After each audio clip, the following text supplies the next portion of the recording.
This week, we are talking all about work-life balance. And community mentor Greg Fellman joins me to talk about boundaries and routines and how saying no is a complete sentence and how important it is to maintain a sense of play while still moving our careers forward in production, library, and sync music. All of that and more on episode 254 of the 52 Qs podcast.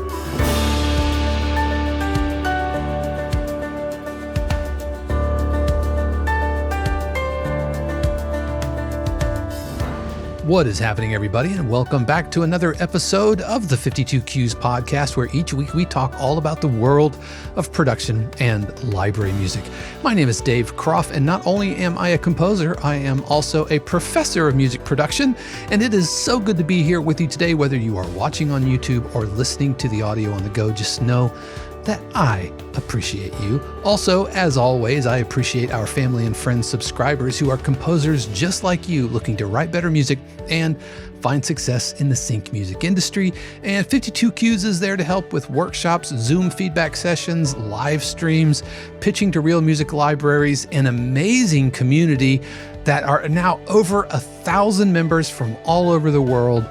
If this is something that is of interest to you, we would love to have you. For more information, head over to 52qs.com. It is free to join, and subscription tiers are very reasonably priced. Well, we've got Greg Fellman with us today. He is one of our community members, community mentors.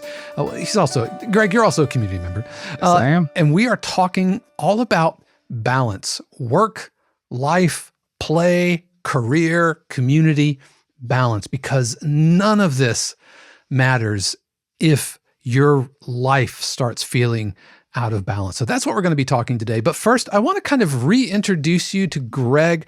We've had him on the podcast before. And instead of me telling you about Greg, tell us a little bit about yourself, maybe your history and what brought you into production and library music and 52 Qs. Sure. Thank you for having me. It's an honor to be on the podcast once again. And man, my story. I was a social worker and therapist and hospice social worker, palliative care social worker for many years. Just before the pandemic, I hit burnout. So I quit my job and was looking for some direction, figuring out what I wanted to do with the rest of my life. It just kept coming back to music. I knew I wanted to do something with music, and I wasn't sure. So that led me eventually to Full Sail University. So I started my degree in music production. Still not quite sure what I wanted to do with it. Composing was definitely an idea. But maybe I was going to go into mixing or something like that. But then took your course in production music, and it felt right. It completely resonated with me. You got the bug, huh?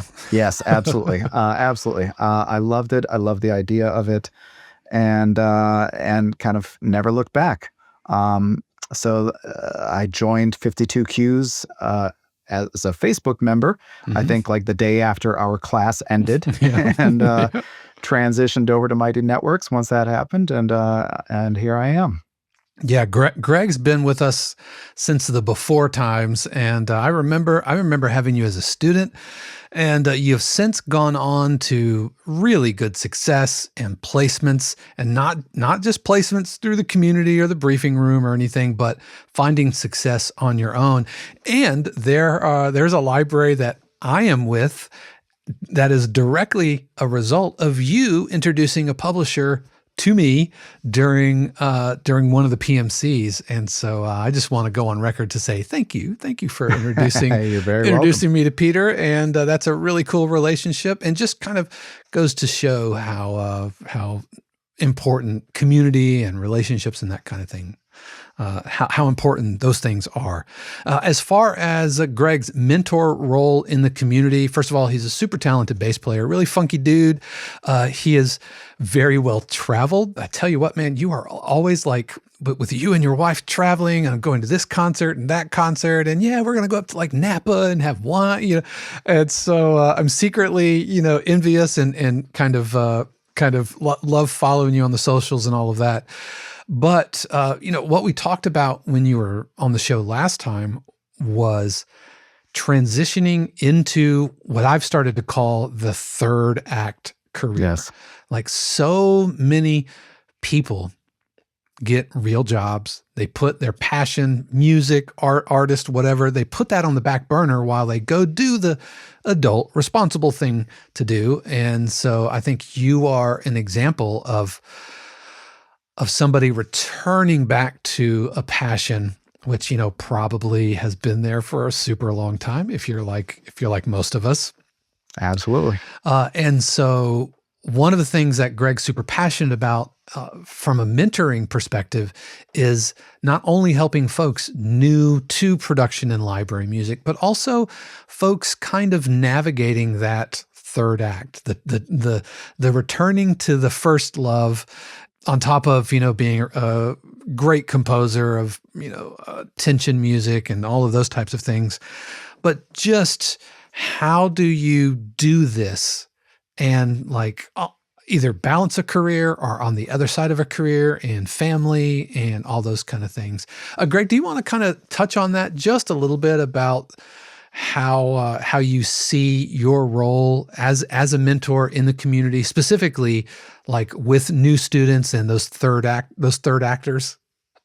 Yeah, absolutely. I mean, first of all, I think there are so many people in the 52 Qs community who are third act composers, who either are doing this in addition to their real job, or folks like Chris Smith, who left the military and then went back to Full Sail and are doing this as their full-time third act career. And it's really exciting to be able to do that, because it is the reawakening of passion, of something that may have been dormant for many years. So I love seeing that in people. I love helping nurture that passion, or nurture the reawakening of that passion.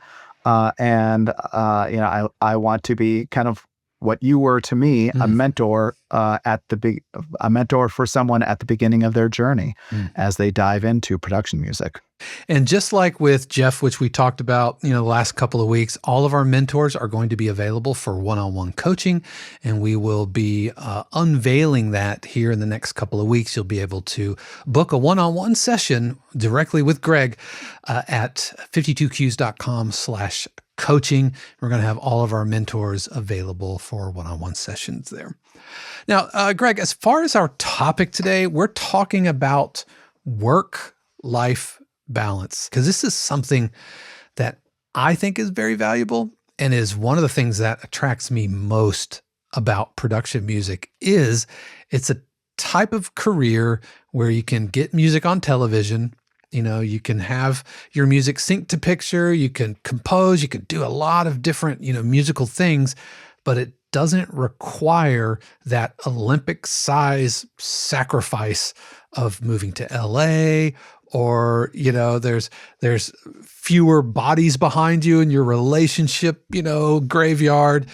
And so, what do you think is one of the keys, as somebody who is, with degrees and experience and licensure in psychology and that kind of thing? I mean, what's the real key for achieving a work-life balance? What do you think? Oh man, do we have all day? Right, exactly. The one key, the one thing that's going to bring you balance. I mean, that's the clickbait title. Do this one thing, and you're going to strive work-life balance. I think it is a constantly moving target, and I think it's something that needs to be addressed and readdressed from time to time, for a person to take a look at their life and say, it's like, is this in balance? Is this out of balance?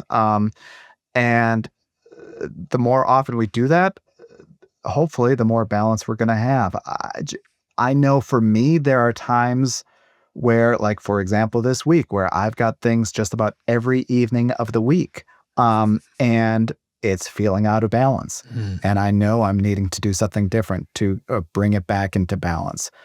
So it's kind of a tightrope walker sort of thing where you fall a little bit this way and you shift back to the center. Yeah. It's a constant balancing process. For me, what started to help two things, and I'm gonna write these down. There are a couple of things that help me strike a balance, and one is routine. Because when you have a routine, then everything kind of has its place. And when you're ready to do, I'm going to write now, I'm going to mix now, I'm going to answer emails now, or I am going to play now. Having a routine establishes a regular order where you can plug those things in. And I think it's super important in that routine to stick to it, to be honest with yourself on whether or not you can stick to it. And I think I talked about this on a previous episode where I get into trouble is when I overcommit and I don't plug the thing I just committed to into my routine. And I just figure future Dave will work it out. Right. Yeah. That's for future Dave problem. So I think having a routine is vital to keeping balance and having clear boundaries. And boundaries with other people, maybe boundaries with clients, maybe boundaries with yourself. Yep. And that includes learning to say no when you need to say no, and not just saying yes to everything that comes up. Right. And because saying no may be saying yes to yourself. That's right. That's right. So. I don't know about you, but I come from that like gigging mentality where you always say yes to the gig and then you'll work out the details later, because that leads to the next gig, which leads to the next gig. But I mean, there's only so many hours in the day. And if you're not careful, if you say yes to everything, then you end up in a situation that I kind of find myself in, where I said yes to a lot of things before the holidays. This is again being unkind to future Dave, thinking, well, yeah, I've got the whole month of December and 2 weeks off. But Greg, do you think I had any interest in writing over my 2-week break? I think you did. No, I did not have any interest in writing. No, in fact, well, I thought you said that you got bored. I did get bored, but what I didn't do was I didn't come up into the studio and start writing. Instead, I started like business planning, and I started like taking care of 52 cues and started setting things up for the community and that kind of thing. So yes, I got bored, but I don't think I had, I don't know if it's discipline. Maybe it is, but you know what, even as I say that, I didn't have the discipline to come up into the studio and take care of some of these commitments. I don't know, maybe that was a bridge too far. But now I find myself with, okay, now I have to augment my routine and push against some of those boundaries so that I can honor some of these commitments. But I think establishing really solid boundaries, what yes and no, can I do this? Somebody comes in and says, hey, we have a last minute brief. Can you do this? And be honest with yourself, be honest with your other commitments. And those commitments might be writing other cues, or it might be celebrating a birthday with your spouse, or it might be, going out to dinner, or it might be taking a nap because you need to. But but between routine and boundaries, do you have thoughts? Yes, routine definitely helps. All of those things helps to stay the course in whatever you were wanting to do. For me, I have never been one who's been great about routine. So that's always a challenge for me. I do my best with it, and I think I've gotten better over the years, especially recognizing that it does help in maintaining boundaries. For me, there's the play of lack of routine, or the Mm. play of just like, as my wife and I often say, it's like being a cat. What do I want to do right now? Um, in this moment, what do I feel like doing? And I know we can't always do that, but it can be a challenge for me, and I could be better at having those routines. As somebody who travels as much as you do and concerts and that kind of thing, and you were always talking, yeah, I just saw this guy, I just saw this, and we were joking about, before we started, about how today's topic could have just as easily been the passing of Bob Weir, of Grateful Dead. I'm assuming you've seen the Dead in concert. I mean, I saw the Dead 12 times in concert, which is not nearly enough. I've got friends who have saw them hundreds of times oh back my, in the day. how, And yeah. how does your travel, how does that work with routine and being able to like write and hit deadlines and stuff? So that can be a challenge, but it's also about, living life. And, life is meant to be lived, and we work to live. Hopefully we don't live to work. Mm. I want to go and follow my passions as much as possible. And fortunately and unfortunately, I have a lot of passions. I say unfortunately just because that can cause a lack of balance, just because I'm wanting to do so much stuff. And there's just not enough hours in the day. So then for me, it's about balancing all of those passions. For me too, travel and concerts, and sometimes those are the same thing. Sometimes I've often traveled for concerts. Mm. But that is part of work-life balance. I want to go out and enjoy life as much as possible, see as much as I can. And that helps to recharge my batteries, help me be refreshed and everything. One thing that my wife does, she's a psychologist in private practice, and her stepfather, who is also a psychologist, he told her when she was getting into private practice, one of the benefits of being in private practice is you get to set your schedule. And he said, take off a week every quarter, just because it is a high stress job. And I can tell when she's getting a little crusty and burnt out, and it's like, okay, time for a break. So that's certainly part of balance. And so that's a big part of our lives, is making sure that travel, time off, time with each other is a priority. Yeah, that's something that we've baked into the community. It lines up with my academic calendar over at Full Sail, but when Full Sail goes on break, 52 Qs goes on break. And we're actually going to start calling it spring. We're taking the 52 Qs spring break, right? We're going to take a week off in the spring. We take a week off in the summer.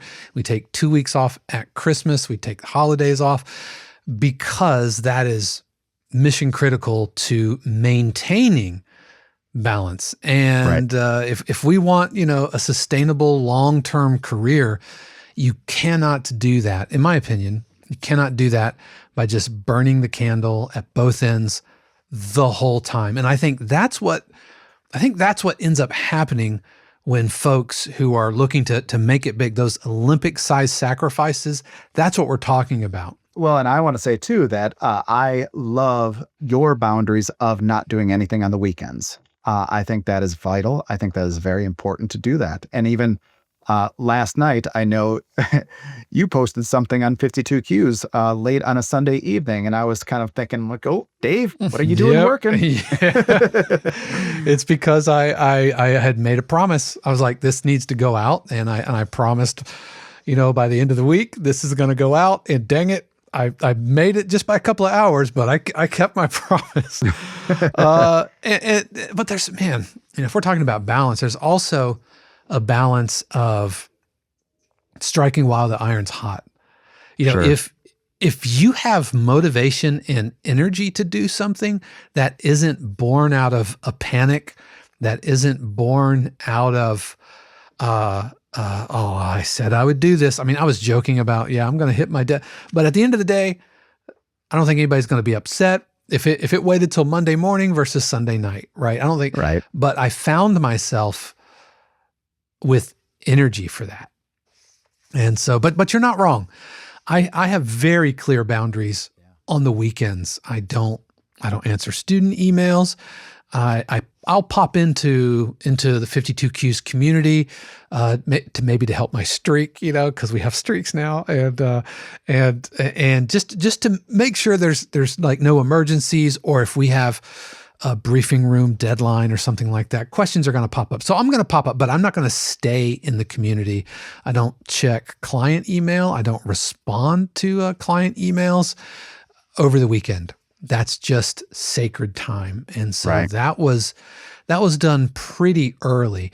But even as we've talked about on the podcast before, some of that that might be a little out of balance because we end up working, the weekdays are, 14 and 16-hour days. Ooh. I did the math the other day, and I had 2 hours that wasn't either Full Sail related, 52 Qs related, or working on deliverables or writing. Just 2 hours. And that's basically meals. And so that's out of balance as well. And that's what leads to the weekend crash. So I am trying to get back to where I don't just exhaustedly crumble over the finish line, spend all day Saturday recovering, and then Sunday trying to will myself back to a Monday morning. I think that's a little out of balance. And this is something that I've been talking about a lot with Shannon. I've been talking about it here with my internet therapist YouTube audience. But taking breaks, being very, very deliberate in the 2 weeks. And, even as I'm thinking about it now, part of the reason I did not want to come up to the studio over Christmas break was because this is my office. This is my workplace. Yeah. And I didn't want to punch in on my Christmas break. You need space away from it. Absolutely. Yeah. So while I got bored, the reason I didn't want to come up into the studio and write is because I'm on vacation. Right. Mm-hmm. And so, it's boundaries are there to protect ourselves. And like anything, when it's too rigid, it can become harmful in some ways. Like anything, it's got to be somewhat flexible at times. And we have to be skillful in being able to discern, is this a time that I need to shift that boundary or play with it or let it flex a little bit? And hopefully we're able to make those decisions in the moment. Yeah. Mm-hmm. Yeah. It's something I kind of struggle with. For the longest time, I kind of thought boundaries were laziness. You don't need boundaries. Or selfish. But there's a difference between, self-care and selfishness. Should I get on the couch? Should I get on the couch, doctor? Where's the line? How do you know? I don't know. For me, it's I think kind of in your heart, it's are you taking care of yourself or are you just being selfish? I think you can determine what's right. Yeah. Yeah. I think part of that boredom over the Christmas break was wrestling with okay, I'm bored because I have energy to do something, but I didn't want to come up into the studio and write because that's like punching into the office. I was probably just on the line right there. And then, before we know it, it's the end of the break and we're back to it, and got shot out of a cannon in week 1 of 2026. One thing I wanted to say too about balance, it's also about within the composing world, it's about balancing your life between actual composing and doing deliverables and all that stuff, and being in community. And that is one of the absolute strengths of 52 Qs. Weekly office hours for me happens at 10 a.m. on Monday mornings. For me, my schedule, it's I'm not a miracle morning person. I am not a morning person at all. So I usually get up around 7, exercise for an hour. And so, I'm just getting to my studio or so around 9. And I want to hit the ground running. Yeah. And then it's I got to put on the brakes and do office hours. And sometimes I don't want to do it. Yeah. Because I might be in the flow or just I'm eager to get to composing. But you know what? I miss it if I don't do it. And, that's another thing that feeds my soul and feeds my composer's soul is just being in community and being with everyone else and hearing what else is going on. And I think that also just helps for me, my balance as a composer. Do you find that you're able to kind of get back into the flow state? I mean, because I hear you. By the time office hours rolls around, it's 12 p.m. my time. It's the last thing I do before I go to lunch, right? So it is at the end of a productive time, and Shannon and I have already had our morning, kind of Monday morning 52Q's business meeting. I've already answered a bunch of emails. I've already, I tend not to write a lot on a Monday morning because there's usually a lot of admin stuff. And I find that works really, really well.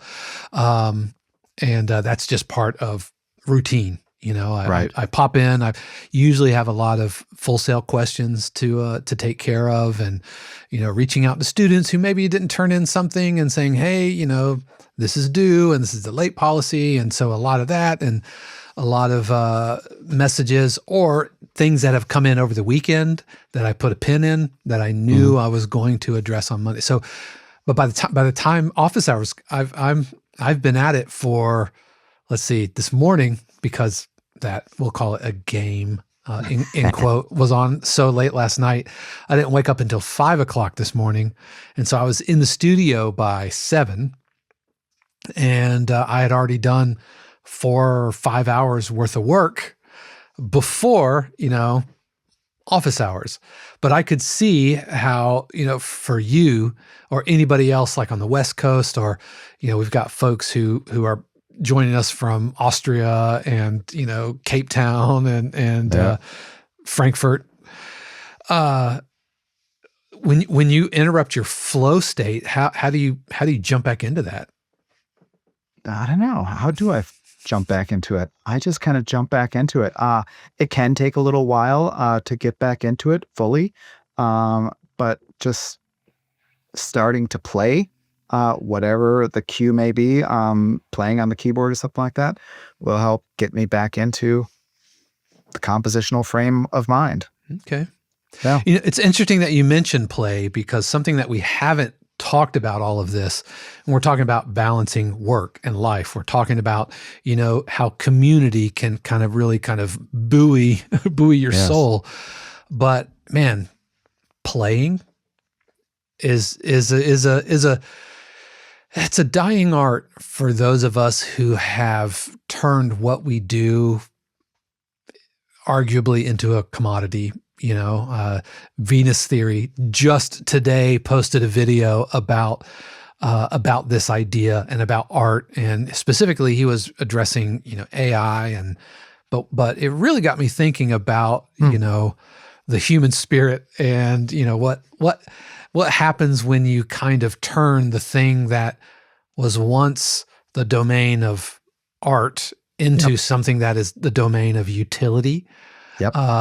And so there's a dehumanization, I think, that can happen. And I don't mean that into like a personhood but we are dehumanizing the music itself. And so I thought that was really poignant, but something that I've learned very recently and really over the past month or so by getting this new bass. Yes. There's nothing like a new piece of gear to kind of remind you, oh, this is why you enjoy this. So getting that bass has really, really invigorated my sense of play in a way that like a plugin doesn't really do. Right. You're a bass player. You get that, yeah? Yep. I've got band practice tonight, so I'll get to play with friends tonight, and it'll be a great time. But also, I mean, I understand the idea of, what a plugin can't do. But one thing I wanted to say too is that one way I bring play into composition and production music. So a while ago, our former family friend, Michael Sine, he had been doing demos for a couple different sound set companies, and he introduced me to a couple of them. And it was just a wonderful experience, and has been a wonderful experience.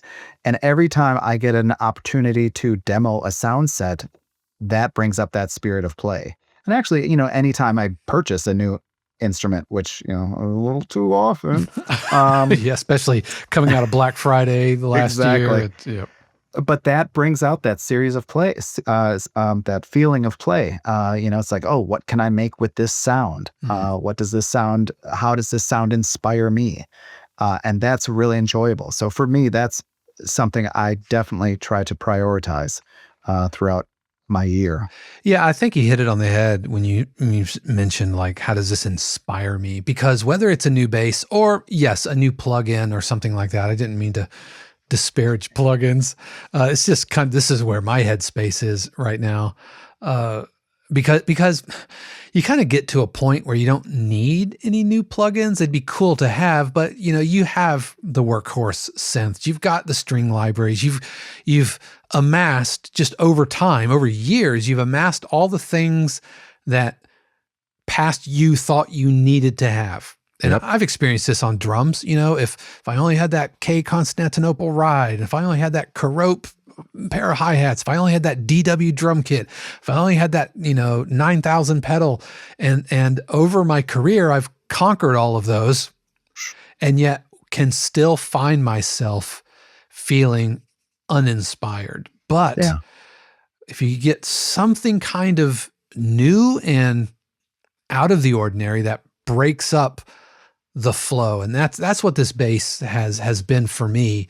I've always been super intimidated by fretted instruments.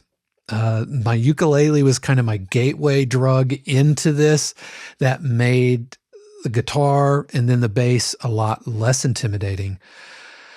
But that sense of experimentation that leads to inspiration, Yeah. the sense of learning. I mean, I don't know about you, but I have an insatiable appetite for learning new things. And that sometimes makes me a lousy collaborator, because instead of getting somebody like you to play bass on a cue, I will buy a bass and play it not nearly as good as you. But that sense of exploration kind of leads to inspiration. And I think that's what we can really be chasing, inspiration. And that's more rare in the business that we're in, of utility and commodity. Venus theory was using those terms pejoratively, but that's just the reality of the business we're in. We are the hotel artists of the music world. We are the coal Right. miners of the music world, right? We're just going in there, we're chipping away, and we're going to come out with our box of rocks, and hopefully somebody needs them. But the sense of play, experimentation leads to inspiration. Yeah, I think that's important. I think back to when I was in college and wanted to be a rock star. I knew a guy from my high school who had gone to Berklee School of Music, and I was thinking, oh wow, he must be doing amazing things with that. And then I heard that he was writing jingles for commercials, and I'm like, oh, that's awful. Like, what a sellout, right? Whoa, totally terrible. And now it's like, I would love to write a jingle for a commercial. Absolutely. Yeah. Yeah. Yeah. And I think balancing play in your writing time and leaving space for that, I think, is important. Because if the deadlines are so tight, if you've overcommitted, and if you've bitten off too much, then you don't have time. Right. I've got a 2-hour window, and I've got to get like 2 minutes in the can. And if I don't, then I'm behind. I don't have time to just noodle around with new sounds because of Omnisphere pack that I downloaded for Black Friday. Yep. And there was some new packs that Matt Bowdler at the Unfinished release, and I haven't even touched on because I haven't made time to do that. Now, maybe that's what I should have done when I got bored over Christmas. Maybe, but because I can do that from the laptop sitting on the couch. But I think if you haven't left enough time, and if you've overcommitted, and if you haven't established good boundaries that exist within a routine that creates a sense of balance, then you don't leave yourself time to play. You gotta have play in order to feed the soul. Yeah. Yeah. Yeah. I've talked about some times when things have gotten out of balance for me. How about you, man? Can you remember any times when like, oh, things are out of whack here? And if so, what did you do to kind of get things back into balance? Yeah, I mean, I try to right the ship anytime that happens.